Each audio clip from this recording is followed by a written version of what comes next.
Hey guys, what's going on? It's Alex from Fitment Industries. Hey, what's going on? It's Andrew. And we are back with another episode of This or That. Then of course, the choice is yours. You can get with this, or you can get with that. You can get with this, or you can get with that. You can get with this, or you can get with that. I think you get with this, because this is where it's at. Last week we posted this episode and we kind of forgot to put the intro in there, and that's besides the point. But we went out there and we kind of just argued or talked back and forth about different things in the car scene that we thought were cool or not cool. And then we asked your guys' opinions and you responded, actually, which was pretty cool. Yeah, it was awesome. We'd love to hear the feedback, and essentially that's what we want to do with this series. Definitely drop a comment, give us your feedback, and let's talk about some crazy stuff. Yeah, and if you're on point, about to drop a comment, just be sure to subscribe to and hit the bell button because we're trying to get to 50,000 subscribers. That's the sales pitch, and Mario is learning the big words that we have on this sheet. Now, I haven't even seen the questions yet. I think A-Man's seen a couple. So, number one, Mario, what's the question? Would you rather build or buy a $100,000 car? Rather build or buy a $100,000 car, and who said that? Buy Meta Pasha.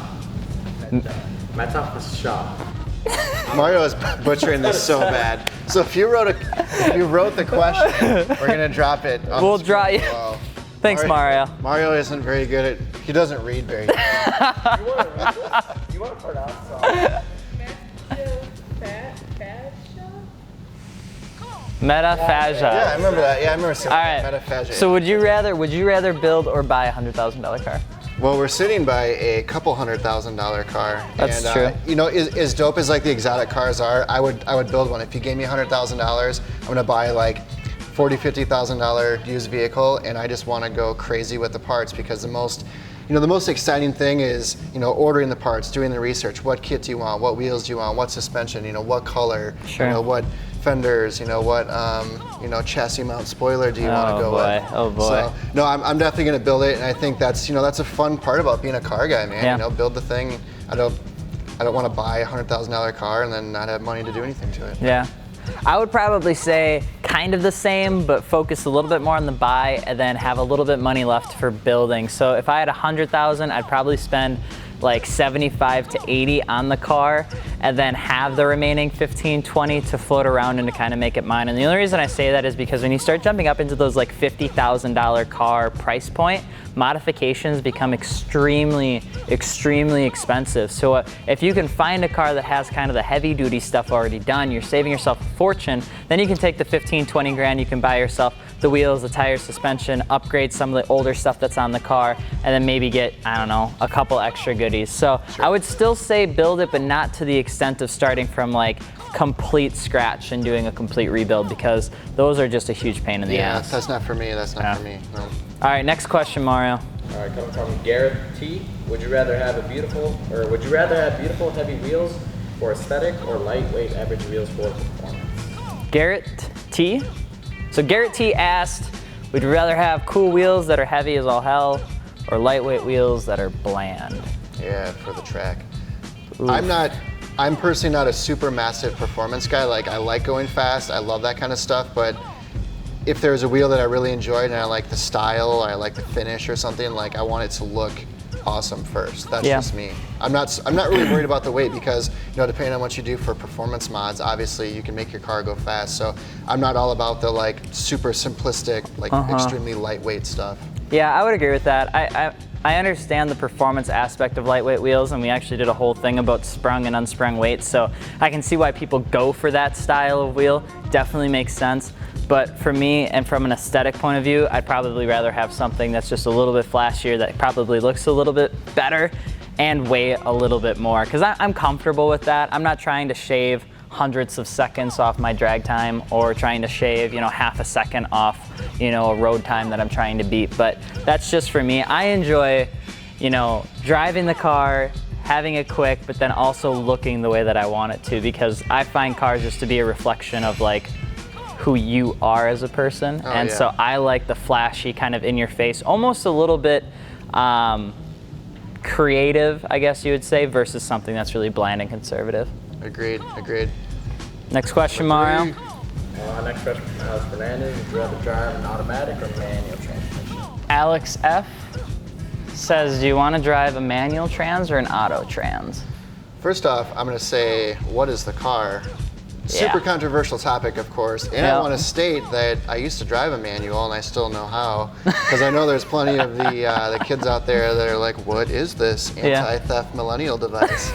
But driving stick is awesome in the right type of car, but in the everyday environment, or like once you cruise down to Chicago or something like that, like I don't want to drive stick. I don't want to be in like bumper to bumper traffic, like, you know, with like first gear, second gear, first gear, second gear. It's such a pain in the butt. So I've day to day in mine right now, it's DSG on my all track, and I've had that the last 2 years. And sport mode, once you have it tuned, I mean, it's fun. It's still a good car to drive. Absolutely. I remember back before I had my E55 AMG, I was like a diehard manual fan. Like I could only get manual cars because that's what a sports car had. It was 6-speed, 5-speed. You were done with it, no questions asked. So then I had the E55, and I had a TCU tune on it and a bunch of other goodies, and I drove that around, which is actually an automatic single 5-speed, and I was blown away with how incredible it was to get in a car that was 630 horse, to drive it like normal, and then to slam on it and go, and it was almost identical to the same thing. I'd take it to Houston, I took it to New York, I've taken it everywhere,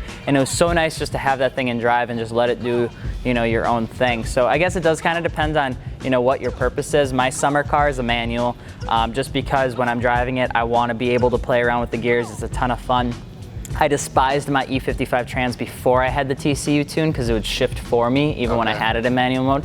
But automatics have a place in life, and I think that if you can enjoy your car and you can still kind of control the transmission even with an auto, it's pretty cool. Yeah. Fourth up. Next question. Would you rather own a coupe or a convertible coming from 98 Media? 98 Media. So coupe or convertible? I like convertibles. I don't know. Call me a chick. I know so many people, they're always like, oh, the convertibles are for chicks, but BMW convertibles, Ferrari convertibles, like we had them, and if you guys have seen the Spider that we had in here, I think it's cool. You know, put the top down. It's, you know, in the summertime. It's hard. It's hard because I can't say that convertibles will ever look as good as a hard top counterpart, because I just don't think that they do. But when you get in a convertible and you drive a convertible, it is so much fun. It makes you think, why don't I own a convertible? You know, you hop in an S2000 or a Miata even or something like that, and you're just cruising around town. It's the best feeling in the world to like go down, you know, whatever your college street is or whatever your bar street is, and just kind of roll through at 7 o'clock on a sunset in a convertible is awesome. The problem is that they just aren't that good looking, you know? So for me, I'd rather have the windows down in a coupe than have a soft top convertible, just because of how it looks, you know, most of the time, I guess. The S2000 does look better with a hard top. Yeah, even a spoon body S2K is just like one of the best looking convertibles you could buy, and makes it not a convertible anymore. I'll take a convertible. Yeah. Alex is going coupe on this one. Yeah, sorry. All right, question number 5, coming from JDM Flash. Would you rather eat pancakes or waffles? JDM Flash, there's only one answer to that question. And on the count of 3. All right, yeah. 1, 2, 3. Waffles. Oh. Dude, waffles are the best. Like Eggos, I remember going to school, Eggos, pancakes, there was just no compromise. It was Eggos with butter and syrup and like 7 of them in a little stack, and that was just the end of it. They're convenient, that's all. Just go get yourself a nice pancake, buttermilk, the butters. These guys are probably wondering why we're talking about pancakes in front of a Lamborghini. So, anyways, next question. Next question. All right, coming from Richard Hufferson. Would you rather have a track car or a show car? Ooh. How many times have you been on the track in the last 5 years?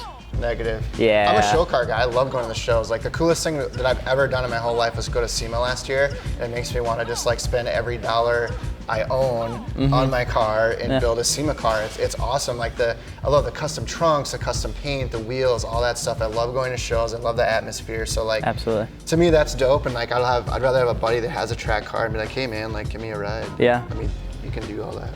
I think, you know, cars are like the most accurate representation of yourself. So as you build your car, your personality becomes the car if you go from start to finish. And you know, I've had cars go through autocross, and I've partaken in HPD in the past and stuff like that, and it's a ton of fun, but it's so rare that I find myself personally out there on, Right. you know, Road America or WIR or something like that, or even like a drag strip or something.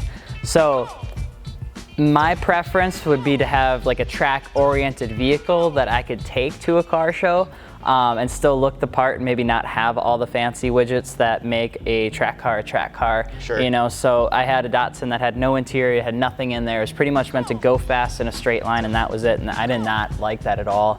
I love hopping in the car that I have now and being able to drive around comfortably with a radio and AC, and it looks nice. Right. And Yeah. if I want to take it somewhere, you know, like a drag strip or something like that, or take it autocross, like I can go do that. But to be solely used just for track, I'd probably say no. I'd probably angle more towards the show crowd just because it's more fun. Yeah, I need something flashier. It's got to be flashy. That's me. Next question. Coming from Chris Greer, would you rather rock big lip wheels or concave wheels? And that's Chris Greer. Chris Greer asks if it's concave wheels or big lip wheels. That's controversial. You first. Both. What? Yeah. Ideally, it'd be cool to have a wheel that's got a nice fat-sized lip on it with a good concave face, but you know, the lip wheels are so popular right now. Of course, a lot of even the the rep companies, if you will, of course, doing a lot of like the simulated 2-3-piece style wheels. So anything with the lip is definitely in style, and I like that look. But once again, it really depends on the vehicle, because there's a lot of vehicles that I'll see maybe do a really cool concave wheel, and I'm like, oh, it would look cooler with something with a step lip on it or something. Yeah.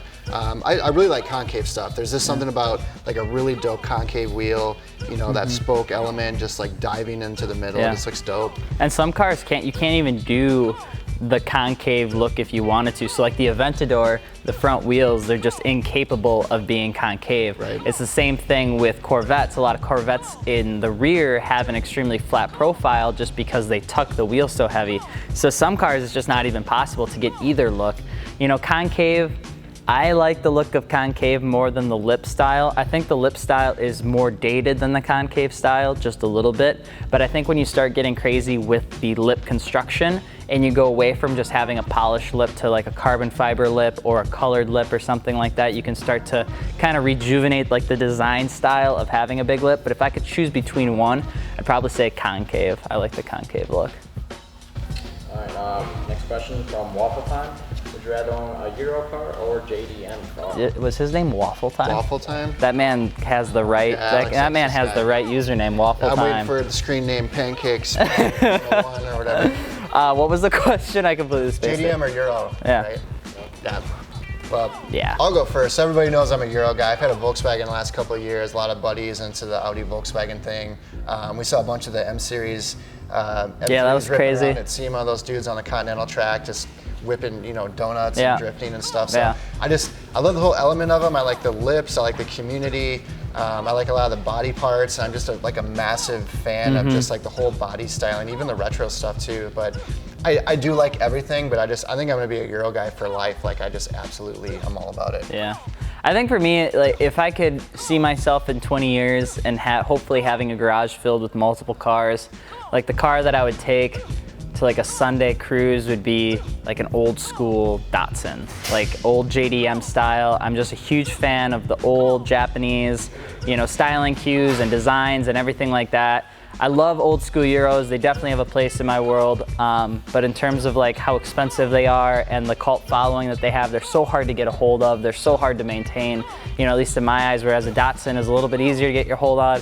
A lot of older Japanese cars, there's just such a massive following, and because it's international, they're easier to find, they're easier to repair and things like that. So, Sure. But I'm a huge fan of the old school Japanese style, so I'll probably have, I'd go towards that rather than the old school Euro, and I have a Euro car, so. I will put out a disclaimer that I used to be a Honda guy though. I had a Civic for many years. A lot of my old school car buddies are Honda guys. Yeah. So I did the Civic thing for a while, but ever since I jumped into the Euro world, I just got sucked in, and now it's just like everything Euro. So. Yeah, it's tough. All right, Randy Thomas and a couple others would like to know, would you rather own an STI? Rainey Thompson. STI or Evo? Rainey Thompson, STI or Evo. A couple people wrote this one down. This is like the most controversial, probably two cars that are going to Are we talking like stock though? Like completely stock? STI or Evo? Let's say stock. We'll do stock on this one. We can always revisit it. Let us know what you guys think about it. But stock, STI or Evo, you could just buy one of them, drive off the lot. God, that's so hard. I had an STI and the interior was just straight trash. I was just gonna say the same thing about the Evo. Terrible, man. Like they're cars that are meant to be modified. They're not cars that are meant to be like daily, never even like seen any sort of like track or aggressive driving. Yeah, they're just terrible, man. The Evo's and like so bad. they're both bad. I can't. I'm sorry if you're an Evo and STI guy and your car is completely stock. I'm so sorry. I'm saying it. It's just like I had an 08 and it was rough, man. It was rough. You could drive down a road and like the front bumper would squeak. I had to put a piece of paper in between the fender and the bumper so it would stop squeaking so bad. And I have no idea what happened or why it would be like that, but. I don't know, I'd probably say Evo just because of the fact that my STI that I had was just so squeaky, so I'd risk it to see if that one was better. It's also because Alex doesn't vape, that's the main thing. Yeah, I don't. We're just playing. I'm gonna take a Subaru. You take the The body parts, the aero stuff that they make for the Subarus are awesome. But that's true. Like, you know, back to the interior thing. Last time I got in an Evo, I worked at a car dealership for a couple of years, so I drove a bunch of these things. Every time they came in, I was like, kid in the candy store to jump in them, drive them. And the Evo is an absolutely amazing car, handling, great acceleration. It just, you feel in tune with the car, but the interior to me, like it has to be cool. It just felt so plain, and I just feel, last time I drove a Subaru, I just felt really impressed. It was like a limited, it was a 2018, it was just, yeah, they've gotten really fancy though too. Yeah. And the cool thing is about those cars, the one thing I really have to say about the STI was that S-Drive that it had. And going from like sport sharp to intelligent to sport, I mean, that stuff was super cool. Being able to control your diff and all that. I mean, if you go in there and you modify one of them, I would definitely say STI though too, because you go in there, you do the exhaust, you do the intake, you do the tune, and it's an entirely new car. And then you can really start getting into playing, you know, with what makes Subaru so cool. And I think that's why people love them so much. Same thing with Evos. Like once you start really kind of dabbling with it, they become a different car entirely. I think stock, they're not even close to what they are once you put like $3,000 into them in terms of mods. They're just not the same car. So, but that's all the questions.